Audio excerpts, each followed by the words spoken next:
Hello, folks. Welcome to Kudlow. I'm Larry Kudlow. It's always an intellectually sizzling moment when Joe Biden goes out there and starts speaking about the economy and his economic policies. Today, he spoke at a Martin Luther King event sponsored by that well-known, even-handed centrist, the Reverend Al Sharpton. Of course, virtually everyone cherishes Martin Luther King's phrase, "I have a dream that my 4 little children will one day live in a nation where they will not be judged by the color of their skin, but by the content of their character." It's just one of the great phrases in the English language. But Joe Biden didn't really bother with that unifying theme at this speech. Instead, he just called Republicans fiscally demented. How's that for a unifying theme to welcome a new GOP Congress? Not very good. Of course, Mr. Biden always brags that the deficit came down $350 billion in 2021 and another $1 trillion in 2022. But he neglects to mention that almost every nickel of that came from ending various COVID emergency spending programs. Not ending all of them, because he's still giving away student loan cancellations left and right, which are going to cost about $600 billion over the next 10 years, according to several estimates. But he forgot to mention any of that. He also forgot to mention that his spending agenda in the past 2 years has come to roughly $6 trillion. So much for fiscal dementia. Now, unfortunately, some Senate Republicans helped Biden by actually voting for $3 trillion of that incredible spending spree, including the recent omnibus bill. But then Biden got roughly $3 trillion in spending on his very own without anybody's help.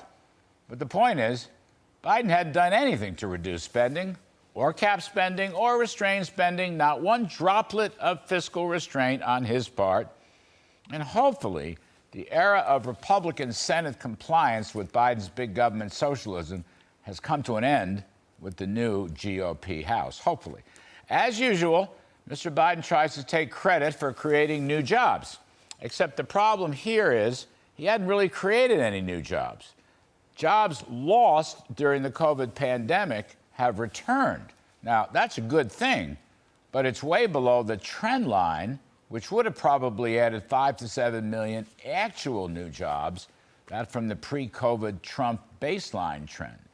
Biden is proudly bragging about his 15% minimum corporate tax, which will damage growth and is a phony concept to begin with, since companies are using legal tax credits or expensing provisions that were legislated into law by Congress. Now, Biden also mocks the Republican House IRS vote to stop another $80 billion for 87,000 IRS agents. Now, that's a bill that Biden says would help the wealthiest, but actually, scoring by Congressional Budget Office and the Joint Tax Committee strongly suggests that it's middle and lower income people that will pay the bulk of these new IRS audits, beginning, by the way, with a $600 audit, which is surely a middle-class issue, is it not? And then Biden rails on about trickle-down economics, as he always does, and he blames what he calls the $2 trillion Trump tax cut for helping rich people. All right. Actually, study after study, left of center and right of center, have shown the biggest winners from the Trump tax cuts were middle and lower income folks, minority groups, a falling poverty rate, and the most recent CBO numbers on taxes, well, they show that what was supposed to be a $1.5 trillion revenue loss from the Trump tax cuts actually turns out to be an almost $1.5 trillion revenue increase, get this, in roughly 40% in only 5 years. Instead of dropping, revenues went up. The Laffer curve worked again.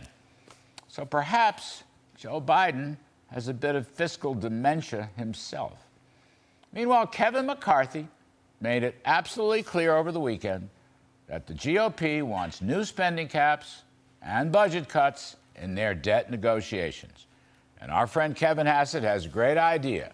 McCarthy should offer Democrats a deal, $3 in spending cuts for every $1 added to the debt ceiling. 3 for 1.